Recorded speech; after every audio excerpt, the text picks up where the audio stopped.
All right. Section 6 point, oh my gosh, section 1.3. I think I'm saying chapter 6 over and over again for some reason here in chapter 1. In any event, we're going to wrap up with long division, which everybody always tells me is their favorite math concept. I'm just kidding. I feel like long division is often cited as one of people's least favorite math things. It sort of is, I feel like, pointed to as complicated and tough and not very fun. I don't mind it. Back when I was in school as a young math student, I remember learning long division and making myself extra long division problems to do just for fun. So you might be destined to be a math teacher if that's your attitude towards long division. Otherwise, I guess we'll just sort of try to tolerate it. So what do we mean by long division? Essentially, we mean, right, kind of multi-digit division. And we won't do anything super long. We're going to be pretty reasonable here. In theory, there's no limit, but we're kind of limited to a certain extent by what we think is kind of reasonable to sort of know a times table for. Let me give you an example, and we'll sort of walk you through how it works. So let's start with 504 divided by 3, for example, right? So the setup, what this is going to look like is you put the 3 on the outside, you do this sort of division bar. It looks a little bit like a square root bar, but it doesn't have the extra kind of tail on the front. And then the 504 goes on the inside. There's more than one way to do this. I know if you've learned a different way to do this, there's a bunch of different ways to kind of notate this, and that's totally fine. This is sort of our standard American style long division. So you got 3 on the outside, you have 504 on the inside.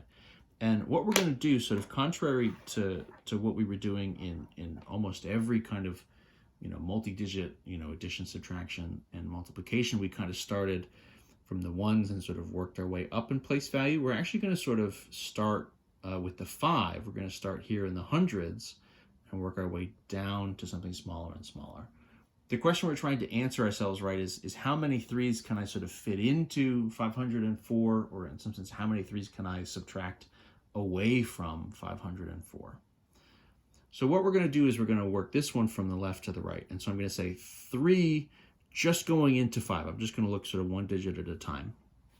And all I'm going to say is how many 3s can I sort of divide into 5? How many 3s can I fit into 5? And the answer there is, well, just the 1, right? I mean, you can fit 1 in there, right? So 3 times 1 is 3. So I'll mark that underneath. And the idea is I'm going to subtract that away, right?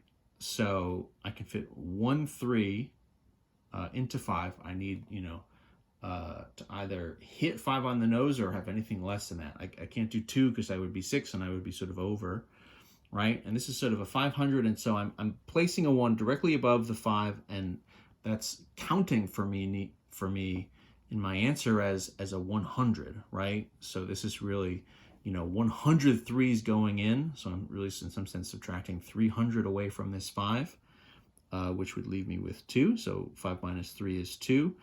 And then all I'm going to do is look one place value over to the right, and I'm going to carry down whatever that digit is. So I'm subtracting my 3 away from the 5, right? Leaves me with 2. And then I'm going to carry this 0 down.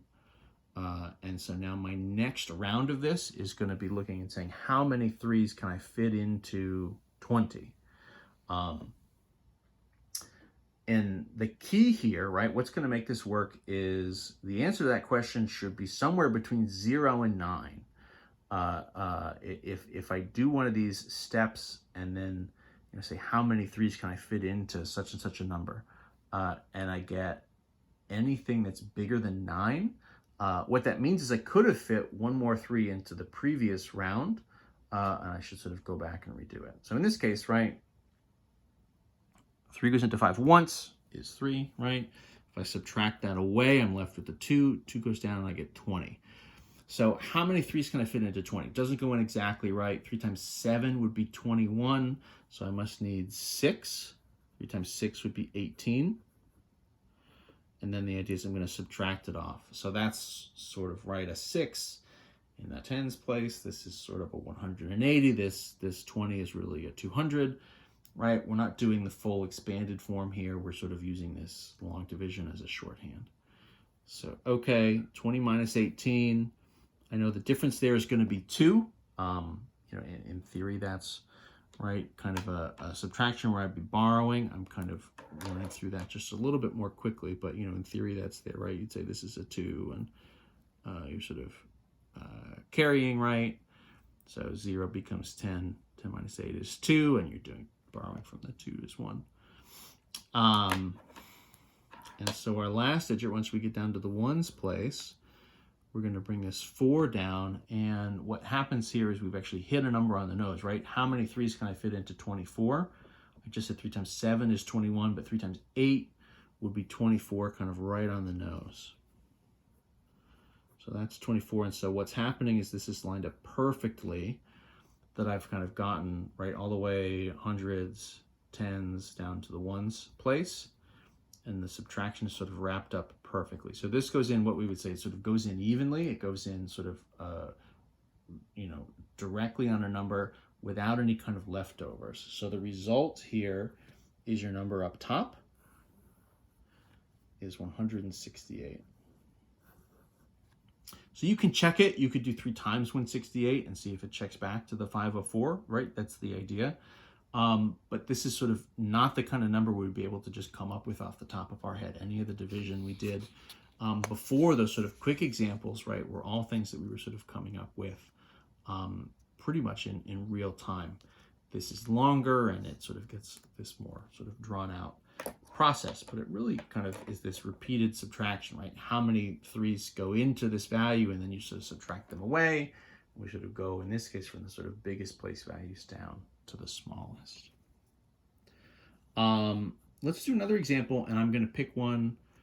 Let's do 355 divided by 8. And so this is one that I'm sort of picking that is going to have some sort of leftovers. It's going to have some sort of what we're going to call a remainder. So when we divide, it's not always going to be the case if we're just picking numbers out of a hat.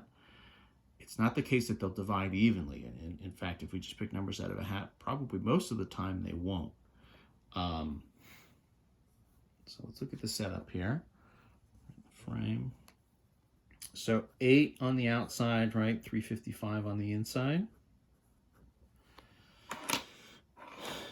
Just kind of run this down, right? So 8 does not go into 3. So I'm actually going to start with the 35. In theory, I could put a 0 here as a placeholder above the 3. It's not necessary.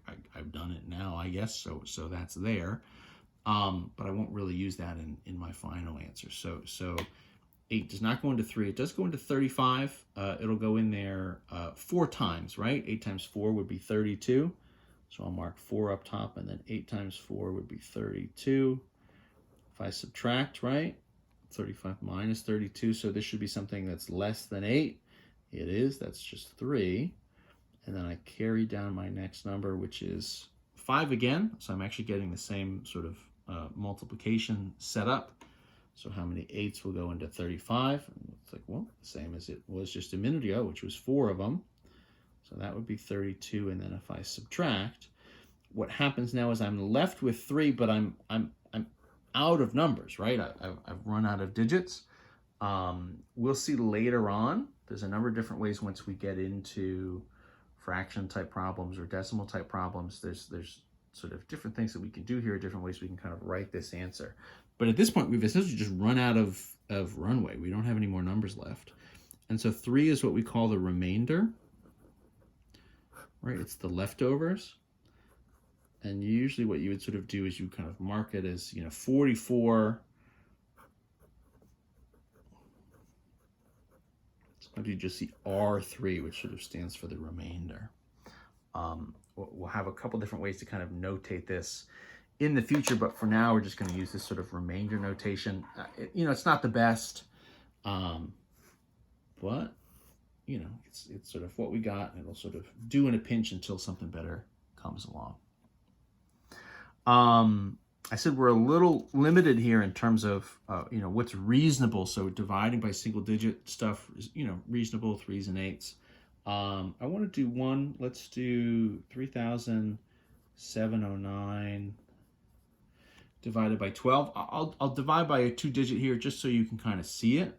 I'm going to pick 12 because the sort of multiplication table for 12 is pretty reasonable, right? 12 times 2, 24 times 3 is 36. You could kind of make a table of that, and it's not so bad. The same basic idea here happens, right? So you're saying 12 into 3, not big enough. So go 12 into 37. So I know 12 times 3 is 36, right? 12 times 2, you can make a little table. 12 times 2 is 24. Obviously, 12 times 1 is 12. So I'll put 3 up here is 36 if I subtract, right? That would leave me with 1. I'll bring the next digit down, which is 10.